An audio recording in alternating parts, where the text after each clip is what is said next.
People often ask me if prosecuting the mob is like the movies. Well, I can tell you this. The real thing is much more interesting. I'm Ellie Honig, former mob prosecutor and host of the new podcast, Up Against the Mob. Up Against the Mob lifts the veil on the world's most secretive criminal organization, La Cosa Nostra. New episodes drop every Wednesday starting September 8th. Listen and follow Up Against the Mob on Apple Podcasts, Spotify, or your favorite podcast app.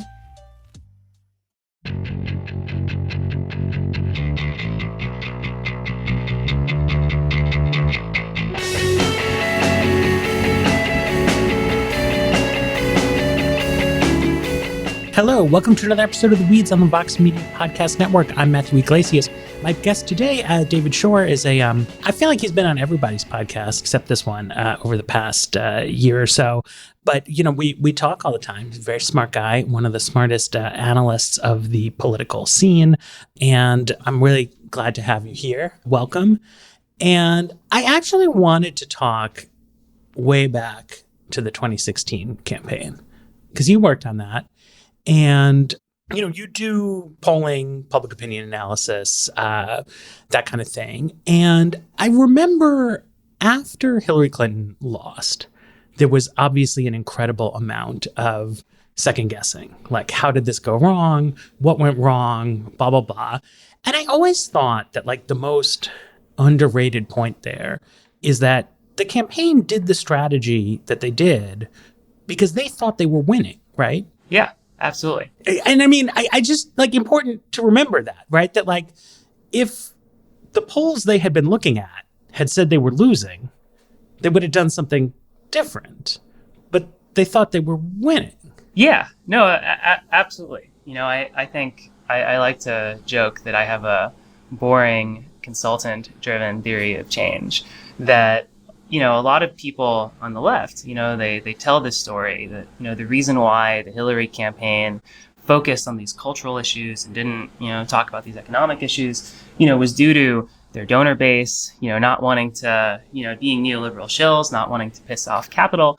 And, you know, I think working in the industry, mechanically, the way that politicians choose, you know, what to talk about and what not to talk about, especially back then, is that they would go to traditional pollsters and they would do these, you know, 400-person surveys, and they'd go and they'd read them messages and see how they respond, and then they'd make some memos, and that's what would determine, you know, what you run on.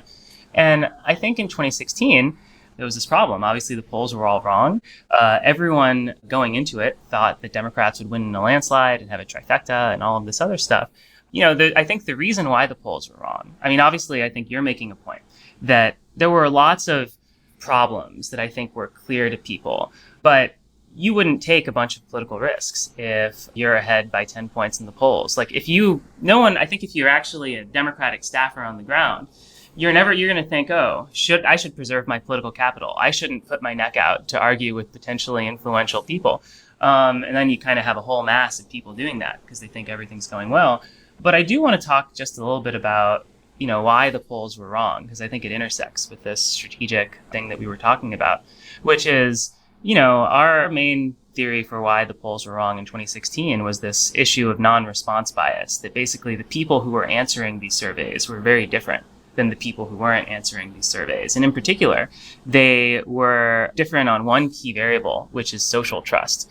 The GSS, there's a big government survey they do every 2 years where they ask people, do you trust the people around you? Or, you know, do you think that people can't be trusted? And, you know, that the percentage of people who say that people can't be trusted has fallen by like 20 to 30% in the past 50 years, which is probably very concerning.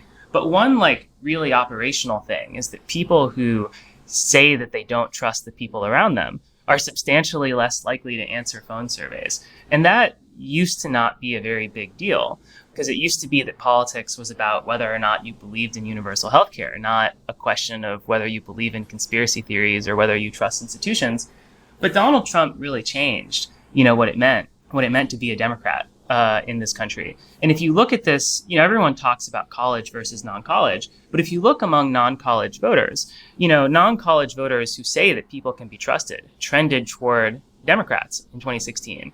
And the ones who said that people can't be trusted trended toward Republicans. And so there was this kind of silent majority of kind of cranky, conspiratorial, non-college whites. Well, so here, this is a super important point, right? Because, when we divide the population into demographic groups, like in all different ways for different purposes. And part of what you do normally when you do that is you are like trying to use attributes that it's easy to look up. Right. So, if you like want to figure out like, well, is somebody a man or a woman? Is this a black guy? Is it a white guy?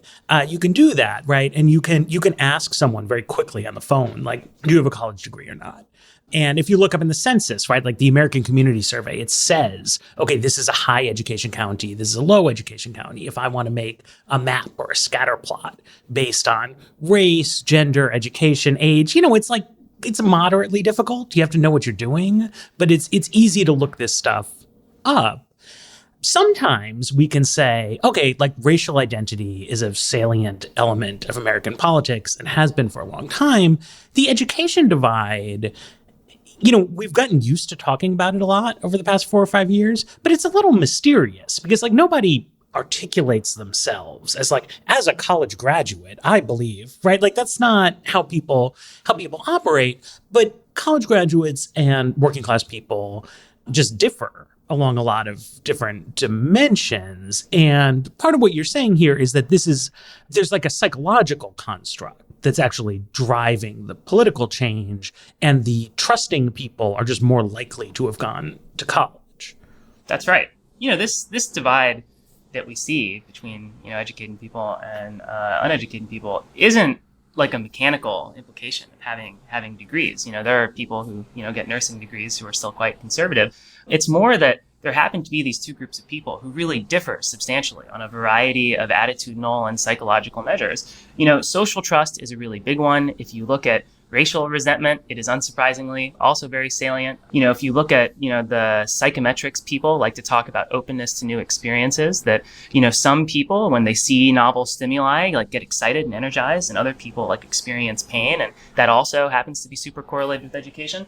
And in 2016, all of these things became much more correlated with politics. And it's very hard to say like, this was the thing or that was the thing. But from a measurement perspective, it just happens to also be true that these people weren't answering surveys. And so that means that, the public and the Democratic Party were kind of flying blind. They were making all of these decisions on the basis that these people didn't exist. And then it turned out that they did. Right. And again, it's like such a banal point, but it's like, I think sometimes people think, well, I thought Hillary was going to win because like, I read Nate Silver, or like I saw some dumb poll in the New York Times, but like this campaign, like they were blundering. But like they had the exact same bad information as anybody else. And it led to a different approach, right? That I think was substantially different from how prior Democrats had run their campaigns. It was a much more kind of focused on sort of like high-toned sort of objections to Donald Trump, and like a little bit less focused on sort of like selfish motivations to vote for the Democratic Party than you might have heard from Barack Obama or John Kerry or other people who went there. But I mean, again, it's not like these decisions were made like for no reason or because everybody went insane one day. Like they test the messages and they went with ones that were testing well. It just, wasn't true. And then, unfortunately, it happens again in 2020. And is that for the same reason? Like, did everyone just like not fix their survey methods? Yeah, I mean, I think 2020 was the worst year for polling in literally decades. There's never been, I mean, you have to go back, I think, to like the 70s or something to get a miss as large as 2020 was.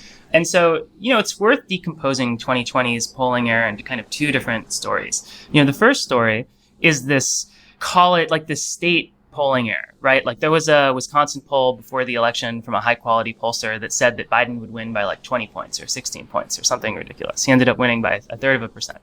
And I think the source of that is this thing we're talking about. Like the reality is that we've seen in 2018 too, in 2016, in 2018, in 2020, we've seen consistently that polling error is heavily correlated cycle to cycle and heavily correlated with the non-college white share of the electorate. And the cause of that is basically that there's this new problem of low social trust whites not answering the phones, and it's very difficult to solve. You can't just ask people, are you low trust or not? The census doesn't tell you like what percentage of likely voters in Wisconsin are low trust or whatever. And it's something that, I've spent a lot of time thinking about, but there aren't easy answers. And I think it does challenge the business model of traditional polling. But I think there's a second polling, 2020 was worse than 2016. In 2016, the national polls were basically right. It's just that, on a state level, in some places it was too high, in some places it was too low. And the same was true in 2018. In 2020, it was even worse. In 2020, the national polls were biased by like 2 to 3%. And, the reason for that, I think, is just very interesting. Like when we do our polling, we can match people back to voter files. And so we can see, what primaries they vote in, what their party registration is. And, what we can see is that the percentage of people who answered our surveys who had voted in the Democratic primary was pretty steady right up until March of 2020, when it shoots up to this super elevated level and basically stays there for the rest of the election. And we're now pretty confident. There's you can match this actually with cell phone mobility data and a bunch of other stuff, that during the coronavirus pandemic, liberals responded much more. And I'm using the word liberals, not Democrats. Non-liberal, non-white Democrats, actually, this was less of an issue. But liberals responded to the pandemic by staying home. And we can see this with cell phone location data. You just literally, what percentage of cell phone pings are at their home location? Substantially higher for liberals than for conservatives or than for moderates. And this created a big polling bias that basically conservatives were out living their lives, doing spring break, whatever, and liberals were just stuck at home, anxiously answering as many surveys as they could. And this is basically the bulk of why the surveys were wrong. And there's really interesting, additional research that's been done since then, showing that polling error was highly correlated with local COVID rates and all this other stuff. But it just really goes to show all of this is pretty hard. Measurement is hard stuff. And so you get more liberals, and then you're specifically selecting for people who are very into COVID non-pharmaceutical interventions, right? So you both overestimate Joe Biden's vote share nationally, House Democrats' vote share nationally. But I assume you're also specifically getting a false signal that stay home and be a good Fauci listener is crushing it as a public message, right? And so the error feeds on itself because you are oversampling the people who are staying home because of coronavirus, which is causing you to message a lot about coronavirus, right? And so you're tripling down on this same kind of mistake in a way that if you had known, well, a lot of people have kind of tuned this out and maybe don't care that much. You would have said something else. I mean, again, because what we were saying before, Joe Biden, Hillary Clinton, consultants, I don't know, these people are professionals. I guess they sort of believe in what they're doing, but they try to run on things that they think will help them win. Yeah, no, absolutely. And it gets to, I think one of the biggest problems, in democratic politics, I guess in politics in general, is that people who decide to go and devote their life to politics are super weird. We're all super liberal, we're super educated, we live in cities, and it is very important as a technical matter, for us to understand what regular people think, and because we have to persuade, regular voters, and we also have to, inspire non-voters out to vote. And we're just very demographically and attitudinally different across a whole host of measures from the people who we're trying to persuade or the people that we're trying to turn out to vote. And one really natural solution to that is to turn to measurement. But it turns out that we're so different than everyone else that even measuring the electorate of the median voter is just a very hard technical problem. So Republicans have the same technical difficulties as anybody else. And they are also unrepresentative. And in some ways, they're even weirder. Professional Republican Party staffers represent a very idiosyncratic group of people, young, educated, city-dwelling conservatives is a really weird Like there's like not that, I meet them. I live in Washington, D.C. I know people who do Republican Party politics professionally, but they're not really like anybody. Like they're not like the other people who live in D.C., but they're also not like the conservatives I meet visiting my in-laws in rural Texas. So like, how come they seem to have navigated these choppy waters more effectively? At times, I mean, operating with a big financial disadvantage and other kinds of things. Yeah, I mean, I would say for the most part, they historically haven't. I think there's a great survey that goes and looks at like the ideological composition of donors versus, the median person in the party. And, for Democrats, the median donor, who I think is a reasonable stand-in actually for staffers, is substantially to the left on both economic and social issues, though much more on social issues than economic issues, and also, to the left on cosmopolitan issues, things like immigration and trade. And then on the right, you see, it's true that the people who staff the Republican Party are more cosmopolitan than the median Republican. But that pushes them toward the center because Republicans are, right of center, and it pushes Democrats away from the center. And so that's one asymmetry. But I think the other point I think is more important is that the median Republican donor is substantially to the right of the median Republican on economic issues. And I think if you look back at the last, 40 years of American politics, that has been a massive disadvantage for them. They've lost a lot of elections because the people who personally run the Republican Party have like a deep personal desire to cut taxes on rich people.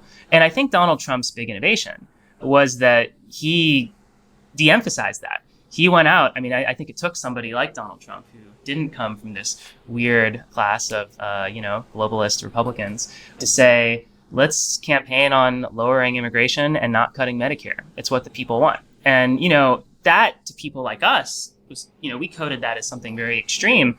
But I think what people don't realize is that Donald Trump in 2016 was rated as more moderate than basically any Republican to run for president in decades. And voters considered him to be substantially more moderate than Clinton. So I think it just goes to show it is very destructive to have your party be run by a weird set of insular elites and to not listen to regular people. And I just think that their success has really come from Donald Trump recognizing this and deciding to move closer to the median voter, even if it's something that's horrifying to hyper-educated people. Well, and I think this is important. I was saying yesterday on Twitter that I had never quite seen an out of power movement as uninterested in like talking about a governing agenda as Republicans are right now. And, I have a lot of liberal followers, and there was a lot of like, well, their agenda is fascism, or, well, it's a cult of personality of Donald Trump. But, which is to say, like, people would have a very negative affect in reiterating exactly what I was saying, which was that Republicans are not really articulating a particularly ambitious policy agenda, which to a certain viewpoint is like incredibly discreditable, right? That you might say, well, Paul Ryan, like, I disagree with everything that he's saying, but like, he's got big ideas. He's got all these charts. He's got this PDF. He could come on Ezra Klein's podcast and they can talk about the big issues of the day. Whereas like today's Republicans, it seems farcical. But I think just somebody who also, I don't know, like a more typical person, like doesn't care about politics and also doesn't themselves have an ambitious policy agenda, like this just seems more moderate, that Republicans have become more like them, like more uninterested in government, less interested in writing long PDFs, and perhaps seeming non-threatening. Like unless your passion in life is anti-racism education in K-12 schools, like they're not saying that they're going to do very much. And that's separate from the question of like, are they going to do very much, right? I mean, I think we just saw out of the Texas state legislature, actually some very sweeping policy initiatives, but like, that's not what Kevin McCarthy is putting out there as his public message every day. Like he's not saying we've got to make abortion illegal. We've got to flood the streets with handguns. We need tax cuts for billionaires. And that's like constructive politics. Like it's very actually restrained, even as you might think it seems a little zany. Yeah, I think probably the biggest single, analytical mistake I see a lot of my friends on the left make is I think a lot of people think that voters want bold policy change. And actually, status quo bias and the desire to not see policy change is probably the single most powerful force in American politics. The reality is that there is a Democratic governor in Kansas because the previous Republican tried to slash public school funding. And there is a Republican governor in Vermont and actually throughout most of the Northeast. In response, in Vermont, it was single payer, but in Maryland, it was because of an attempt to tax a rain tax for asphalt. So it just turns out that voters really, something I like to say is that the median voter is about 50 years old, doesn't have a college degree. Iglesias, you like to say this a lot now too. And that really means that the appetite for radical policy change is a lot smaller than people think. And, if you think of the midterms, one of my favorite papers, I think it's heavily underrated, is by, Professor Joseph Bufumi. I think he's at Dartmouth. He published a paper, I think it's called Ideological Balancing in Midterms in 2009. And basically he went through and he looked at the past, basically all of the post-war midterms. And, what he found that I think was interesting is it's not necessarily that presidents are unpopular during midterms. Sometimes they are, sometimes it aren't. But even when presidents are popular, the party that controls the presidency does very badly. So 1998, for example, Bill Clinton's approval rating was nearly 60%. And even then, Republicans won the popular vote in the House by something like a point or two. And so there's this question, why is there's such a giant discrepancy? Why is it that there are all of these people who personally liked Bill Clinton and then decided to vote for Republicans when they had voted for Bill Clinton presidentially just 2 years before? And, he goes through and he does surveys and he makes the case that it really comes from voters not wanting policy change. People talk a lot about, voters like divided government, but there's a reason why they like divided government, which is that they generally speaking don't want things to change. And, this is related to another very powerful force in American politics, which it needs a better name, but political scientists call it thermostatic public opinion.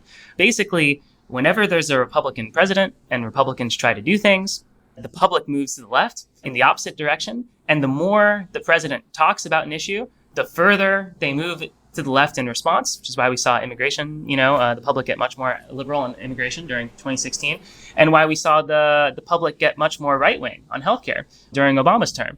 And so, it's interesting because I think it highlights, one, this idea that voters really do not want policy change. They're very risk averse. They're very scared by the idea of an external force forcing them to do something outside of their control. But also it means that the more you talk about something, the worse it gets, which I think is the opposite of, I think, how most people think activism works. And so, that doesn't mean you can't do things. But I think that all of us, the people who work in politics, we're really primed and really excited by trying to present things in the most, radical way that you can. I think my friend calls it acid coding. And that's not actually how you win. In order to get people on board with what you want to make everything seem really boring, really reasonable, or you want to not talk about policy change at all. And, I think just to go back to what you were saying, there's this interesting dichotomy where to people like us, going on television and saying politically charged or racist stuff, that's very bad. While going and saying that you want to cut taxes, that's just part of the game. But to regular voters, they're a lot less concerned by the former than the latter. And so I think that you're right. Republicans have actually been playing very good politics in terms of just not advancing their unpopular stuff. And there are some lessons we can learn from that. Right. And then you obviously had the reverse of that, which was, you saw in 2018 that regardless of what Trump's campaign was, when he became president, what immediately happened was a rollback of people's health insurance coverage, followed by a tax cut. And there was a lot of journalism about that, right? The media has the kind of, Biden is getting it now from Afghanistan, but there's this kind of pack-like phenomenon. And so for months, there was just constant stories about healthcare policy and how Republicans want to deregulate insurance companies and cut Medicaid, and Jimmy Kimmel was going to be sad and all this stuff. And it was disastrous for them to have a detailed media focus on I don't want to say boring, but nothing about Republicans want lower taxes and less social spending would make you say, like, holy shit, politics has gone insane this year, right? Like, just someone who knows about politics, like, that's just what Republicans wanted for, like, many generations. But having focus on that made, like, a huge impact on voters versus, like, Donald Trump being, like, a Russian spy, maybe, or all the, it was like people didn't care about the stuff that is normally seen as more interesting, and the most boring stuff seems to really move people. Yeah, I think it's a real truism, that I used to always hear, that people say, the reason why Democrats lose is that we're too intellectual, we talk too much about issues, and we need to communicate our values. But it turns out that, swing voters don't share our values. If they did, they would be liberals. And so, actually the only reason people ever voted for us was kind of these transactional issue positions. Like, if you actually go and you look at polling, people generally trust Democrats, and this replicates in other countries too, on issues like healthcare, on looking out for the middle class, on education, and they trust Republicans on issues like taxes and crime and immigration. And, politics, I think strategically, is this game of trying to focus media attention on the parts of the issue space where we have media ownership and keep it away from the parts where we don't. And it's a challenge, because getting journalists to go and write a story like the Republicans want to make it easier to poison rivers, it's hard to do. And, we managed to do it in 2018. And I do think it played a big role in why we won. I think a lot of people have this very nihilistic sense of politics, where they say, even though it's true that, like, a lot of these voters who switched from Obama to Trump, were motivated by racial resentment or by racism, they say, there's nothing we could do about that. But if you look at approval polling, during Trump's term, it was his lowest point. Like, the only thing that really dented approval, among Obama-Trump voters was, all of this ACA stuff and all of the tax cuts. And it played a pretty big role in why we were able to take the House back in 2018. Like, there's a real sense in which the more materialistic we can make politics, the better Democrats do. And I think it's clear that those are the dynamics, but it's very difficult, because I think that the people who work, the people like us they're not excited by the materialist stuff. And so there are a lot of forces, even on our side, that push us toward this kind of post-materialist politics in a way that's counterproductive. Well, let's take a break, and I want to dig into that idea. The Cut is a podcast from New York Magazine, but it's so much more than that. It's 30 minutes a week where we really wrestle with ourselves. We're talking societal expectations, race, sex, career ambitions, and our bodies. I just spent a lot of time on Instagram looking at health at any size, nutritionist TikToks, and how did you know to find those? I'm a fat girl on the internet. They just come to me, baby, the algorithm. We're having conversations you'd only have with your most trusted friends. So, Gabi, what were the most painful memories of your childhood? I'm Jasmine Aguilera. Listen to The Cut on Spotify, Apple, or your favorite podcast app. So I sort of hear what you're saying about Democrats and staffers seem in some ways less emotionally engaged in materialist politics.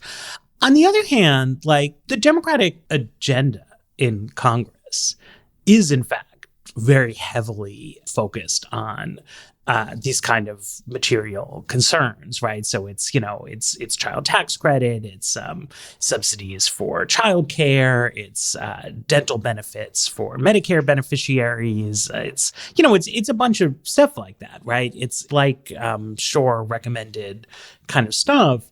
What strikes me is that it does not succeed in dominating the agenda. Like, when Donald Trump was trying to repeal the Affordable Care Act, it's not that, like, Democrats in the House talked about healthcare. It's that media coverage of politics was mostly about healthcare. Whereas, with a few exceptions, I think since Biden has been president, this kind of agenda that he's been trying to push has just not really been the dominant storyline, right? It's not what a sort of casual politics fan would not say to themselves, oh, this is what American politics in 2021 is about. Even though a like super literal minded person who like watches the congressional agenda would say, okay, what Democrats are doing is like this healthcare stuff, this childcare stuff, this infrastructure stuff, blah, blah, blah, blah, blah. I mean, it's not like the media is full of, well, I kind of do feel like on Afghanistan, the media is full of right-wingers who are trying to sabotage the Biden presidency. But separate from that, like prior to mid-August, like that's not what was going on. Like most of the people doing journalism are left of center, clearly like really did not like Donald Trump. I think almost all voted for Biden, whether or not they were enthusiastic about him. But the coverage does not like reflect. I mean, their job is not to help Democrats win elections, but like they've been doing their job in a way that makes it very hard to sort of keep people focused on sort of transactional policy. Yeah, I mean, I'm in a rough spot where I think it is true. And there's like a lot of political science evidence behind this that like, you know, the coverage choices of the media end up having a really, really big impact on public opinion and on polling and on the, you know, fates of the Democratic Party. But the challenge is, you know, one, I'm not an expert on why the media chooses to report on what it does. But the second is that a lot of this is, you know, endogenous. A point you make a lot is that the problem isn't that the media doesn't want to write about Biden's economic agenda. It's, you know, it's that the readers don't want to read about Biden's economic agenda. But I do want to put a different spin on it than normal, which is, you know, I remember once I was talking to a journalist who did some work, I think for Yahoo News, where I think during the 2012 election, he wrote like, you know, some basic financial explainers, how each of the two economic tax plans would affect people's finances. And, you know, what's interesting is that, you know, it's not that it didn't get a lot of clicks. It got a reasonable number of clicks. It's that it didn't really get the right kind of clicks. And so I just think there's a really underrated structural thing. Again, you know, I'm not an expert in this space, but, you know, I was analyzing, you know, some anonymized web traffic microdata. And what was really fascinating, you know, if you look at Fox News overall, if you look by unique people, you just say in the last month, who's gone and read a Fox News article, only like 48% of Fox News viewers in that sense voted for Joe Biden. So like a little bit more Republican in the country, but not that much. But if you look on an impression weighted basis, then it's like 12%. And, you know, the reason is that there is a small set of maybe like 5 or 10% of visitors who visit foxnews.com like 100 times a month. And those people are super interested in politics and super, super right wing. And so I do think, you know, something that's really interesting is that in the old days, you know, back when you could only buy a newspaper once, you could only watch the nightly news once. But now that we're in this cable news world and this online news world, there's this segment of super, super politically engaged people who can consume 100 times more political content than everyone else. And those people also, you know, are richer and more educated and have higher CPMs than everyone. And so I think that this really pushes incentives in a bad place, where I think regular people actually do kind of care about like how material things are going to impact them. But all of the incentives for national media organizations is to cater to this, you know, very hyper-polarized subset of the electorate. I don't have any solutions to that per se, but I do think it's an issue.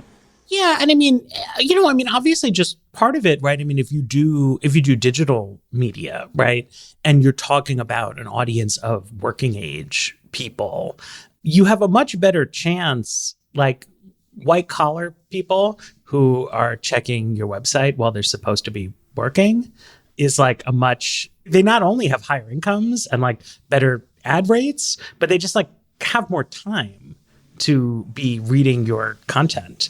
And they're also just like more likely to be interested in reading as well as having more time to go do it, right? So you kind of over-index, right? Particularly if you're sort of left of center media, you end up over-indexing on the segment of the left of center population that is highly educated and skews much more left on sort of social and cosmopolitan values and probably cares about economic type stuff, but not as much. I mean, at least not as directly. They are not the beneficiaries of Democratic Party anti-poverty proposals or efforts to extend dental coverage to Medicare, right? Like an elderly person who can't afford to get their teeth cleaned is just like probably not reading a lot of progressive digital media, and they maybe are watching Fox, which is not telling them about this story, which would be interesting to them, I think, if they heard about it. So then you're left with the kind of old-fashioned network news, right, as a way that you sort of can reach that older audience. But I go like months at a time without thinking about the nightly news on NBC as like a thing. Like as a professional journalist, I forget that this exists. It's like beyond comprehension to me that somebody would sit down at 7 p.m., turn on like the news for 22 minutes, and that's how they would understand what's happening in the world. But it still seems to me like it matters a lot, precisely because it's so alien to me, right? Like it reaches people who are not news junkies necessarily, but do consume something. Yeah. I mean, one of my favorite, we're all very strange facts is that, the median American watches about 5 hours a day of television. That's a median number. There are people who watch, a substantial number of people who watch a lot more. That's per day. But those people mostly, when you look at swing voters, I think something that's really interesting, and this is good news for the most part, is that swing voters mostly don't get their news from Fox News. They don't get their news from Breitbart. Like disinformation mostly doesn't reach them. It's mainly conservatives who share crazy stuff with each other. But they obviously don't watch MSNBC and they aren't reading Vox. And for the most part, they're getting their news from the nightly news. It's actually, the network news broadcasts are probably the single most important things, or, what ends up on the morning shows. And it's funny because it's not something that we consume at all. Like personally, I should force myself to watch it every night. I don't. It's very much not for us, even though it's very important. Just to give a sense also of, the power of some of this social media stuff, we've done a lot of polling. And something that's really interesting is just that, when you look at this approval, some of the approval stuff around Afghanistan, like Twitter users fell much, much more, like people who are consuming Twitter news than the overall population, which just kind of shows, how disconnected. I don't know, 90% of the population doesn't get news from Twitter. So just another direction I want to go in is I really think that in some ways, the problems of where we are overdetermined, in that there are just a lot of structural ways in which highly educated, highly politically engaged people have disproportionate power. Like, we were just talking about how from a capitalistic perspective, it makes a lot of sense to focus on them when determining media coverage. They're a lot more likely to donate. They're a lot more likely to run for office. They're a lot more likely to be journalists. And all of these things are true and are increasingly true. And at the same time, this group of people, highly educated, highly politically engaged folks, are also now way to the left of where they were 10 years ago because of education polarization. There's a lot of different pathways for how we got to where we were, but I think all of them have gotten worse. So something you talk about, to pivot a little bit, is that these kind of broad trends seem to exist globally, right? And you shouldn't, obviously like what happens in America matters a lot to American politics, but that like in a big picture sense, you see these same kind of polarizing trends along education lines happening throughout kind of Western democracies. So it probably reflects something more fundamental than idiosyncratic choices by particular people. Yeah. I think the biggest mistake that people made going back to the happy place of the 2016 election again was analyzing Trump idiosyncratically or psychoanalyzing him. There are all these people who are like, people are voting for him because he was a celebrity host or because he's a winner or all this other stuff. And I think that the right way to look at 2016 is that really everywhere in the West, there was this underserved electoral niche of people who were economically moderate to center left and had very right-wing views on immigration and other cultural issues. And basically everywhere, you've seen populist right-wing candidates go and fill that niche. And then when this happens, we've seen really big coalition changes with previously right-wing educated professionals moving to the left and previously left-wing working class voters moving to the right. And this has happened in France, it's happened in Germany, it's happened in Sweden and Britain, really everywhere in the West. It's even starting to happen in Spain and Portugal. We've seen these trends happen. And Donald Trump was just an expression of that. And I think that, in the context of US politics, there's a really important point that it means that 2016 was really, in a lot of ways, about issues. And I think that's a radical statement to a lot of people. But if you go, we did a survey, and if you looked at folks who agreed with us on healthcare and disagreed with us on immigration, that group of people, Barack Obama got about 60% of that group of people, and Hillary Clinton got about 40%. And that's kind of the story of the whole election. And so I think one big takeaway is just all of this stuff that's happening is a lot more concrete and driven more by concrete issues than people would think. But I think the other point is just that, this clearly is like a big structural trend that's happening everywhere. It's not about Donald Trump. Even if Donald Trump chooses not to run again, this isn't going to go away. But so how did immigration get to be this kind of anchor point issue? I mean, I remember I'm like pretty old. I'm 40. I'm bald. I got a kid, but I'm not that old. And I remember in 2007, I think, covering an immigration debate in Congress. And, Bush was pushing for immigration reform. There were liberals like Ted Kennedy who were really working with him on that. There were moderate Republicans like John McCain who were working with him on that. But there were also liberals like Bernie Sanders, who were very opposed to this immigration effort. And there were right-wingers like Tom Tancredo who were opposed to it. And Lou Dobbs was on CNN constantly talking about how this was terrible. And like what we all said as journalists was that this was not a super partisan issue. And this was like, I'm not talking about like 1971, like American politics isn't polarized. We have weak parties, right? Like, these books were already out, Red America versus Blue America, but immigration was seen as an issue that wasn't like that. And it was hard to predict where different members of Congress would come down unless you like picked up the phone and asked them what they thought. And then very rapidly, this became a sort of like organizing force in American politics, I guess, during Obama's presidency. But was that a strategy of his?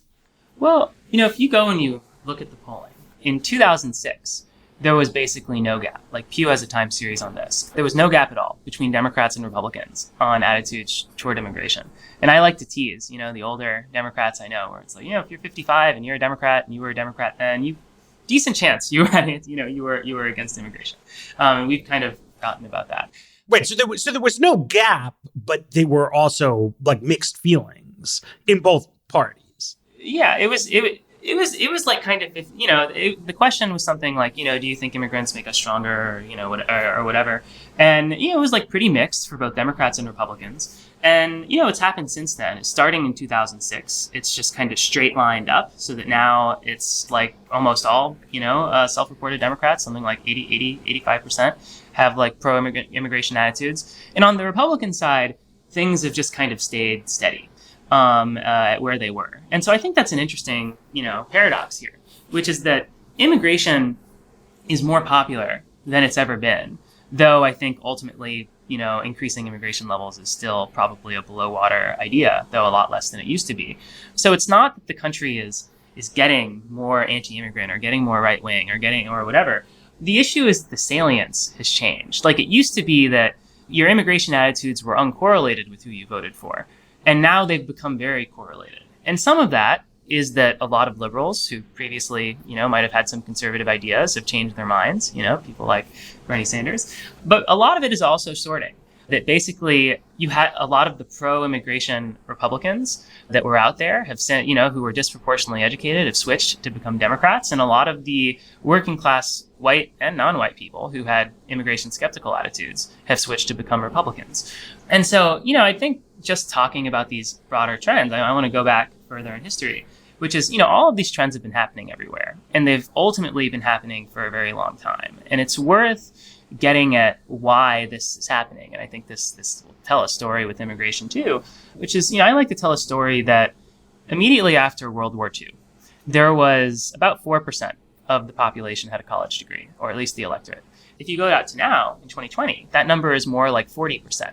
So there's been this massive shift in the percentage of the population that has a degree. And just to go on another factoid is, in the 40s, 80% of the population hadn't even graduated from high school. And that's a statistical category that barely exists anymore. It's something like 4 or 5%.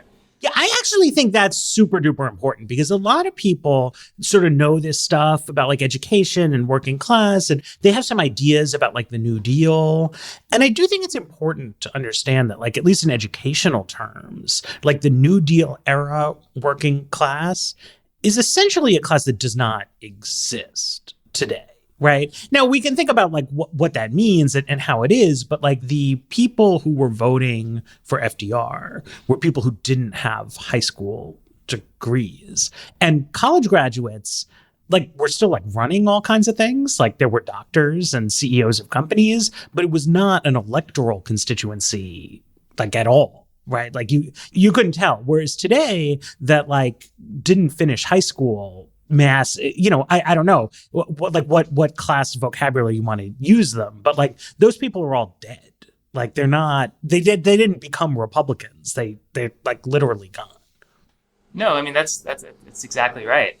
And so, I think that in the 1940s, it's, as you just said, these hyper-educated people, they still existed. They still wrote political theory. They still ran basically every institution in the world or every political party, but they still knew they knew that the public, like back then, you couldn't fool yourself. Like you couldn't be in a bubble. Like it was very clear that the rest of the population didn't agree with their views on social issues, and so there was a lot of incentive for center-left elites to not push on these things. I like to call it, there was a lot of messaging restraint and preference falsification.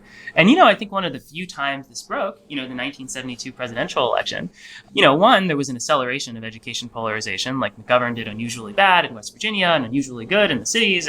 But he ran the 2016 Hillary Clinton campaign in 1972, and it went very poorly for him.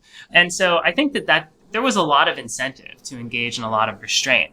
And I think that now that, this class of people that was like minuscule is now like 40% of the country, it's a lot easier. Like all of these people can now live in entirely super educated and super liberal bubbles. And that can, and the incentives for this restraint is a lot, are a lot lower.